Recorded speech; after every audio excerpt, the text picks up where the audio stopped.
Medical seat ಕೊಡಿಸುವುದಾಗಿ ಕೋಟಿ ರೂಪಾಯಿ ವಂಚಕನ ಹೆಡೆಮುರಿ ಕಟ್ಟಿದ ಬೆಳಗಾವಿ ಪೊಲೀಸರು. ಮೆಡಿಕಲ್ ಸೀಟ್ ಕೊಡಿಸುವುದಾಗಿ ಕೋಟಿ ರೂಪಾಯಿ ವಂಚಕರನ್ನ ಹೆಡೆಮುರಿ ಕಟ್ಟಿದ ಬೆಳಗಾವಿ ಪೊಲೀಸರು. ದೇಶದಲ್ಲೇ ಸದ್ದು ಮಾಡಿದ್ದ ನೀಟ್ ಪರೀಕ್ಷೆಯ ಅಕ್ರಮ ಒಂದು ಕಡೆಯಾದರೆ, ಇದನ್ನೇ ಬಂಡವಾಳ ಮಾಡಿಕೊಂಡು ಐನಾತಿಯೋರ್ವ ನೀಟ್ ಪರೀಕ್ಷೆಯಲ್ಲಿ ಕಡಿಮೆ ಅಂಕ ಪಡೆದ ವಿದ್ಯಾರ್ಥಿಗಳನ್ನ ಟಾರ್ಗೆಟ್ ಮಾಡಿ ಕೋಟ್ಯಾಂತರ ರೂಪಾಯಿ ಎಗರಿಸಿ ಪರಾರಿಯಾಗ್ತಿದ್ದ ಅಂತಾರಾಜ್ಯ ಖದೀಮನನ್ನ ಬೆಳಗಾವಿಯ ಮಾರ್ಕೆಟ್ ಪೊಲೀಸರು ಹೆಡೆಮುರಿ ಕಟ್ಟಿದ್ದಾರೆ. ನೀಟ್ ಪರೀಕ್ಷೆಯಲ್ಲಿ ಪಾಸ್ ಮಾಡಿಸಿ MBBS ಸೀಟ್ ಕೊಡಿಸುವುದಾಗಿ ನಂಬಿಸಿ ಸುಮಾರು 10ಕ್ಕೂ ಹೆಚ್ಚು ಜನರಿಗೆ ಮೋಸ ಮಾಡಿದ್ದಾರೆ. ಅವರಿಂದ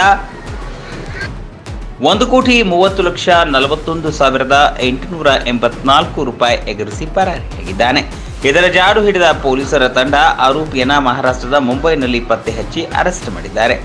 ಈ ದೃಶ್ಯಗಳಲ್ಲಿ ಕಾಣುತ್ತಿರುವ ಹಾಗೆ ಕಂತೆ ನೋಟುಗಳು, ಲ್ಯಾಪ್ಟಾಪ್, ಮೊಬೈಲ್ ಫೋನ್ ಹಾಗೂ ಕಂಪ್ಯೂಟರ್ಗಳನ್ನು ಇಟ್ಟುಕೊಂಡು ತೆಲಂಗಾಣ ಮೂಲದ ಅರಗೊಂಡ ಅರವಿಂದ್ ಅಲಿಯಾಸ್ ಅರುಣ್ ಕುಮಾರ್ ಖದೀಮನನ್ನ ಬಂಧಿಸಿರುವ ಪೊಲೀಸರು ಅವನಿಂದ 12 ಲಕ್ಷ ಹಣ ಹಾಗೂ 12,66,900 ಬೆಲೆಯ ವಸ್ತುಗಳನ್ನು ಸೀಸ್ ಮಾಡಿದ್ದಾರೆ.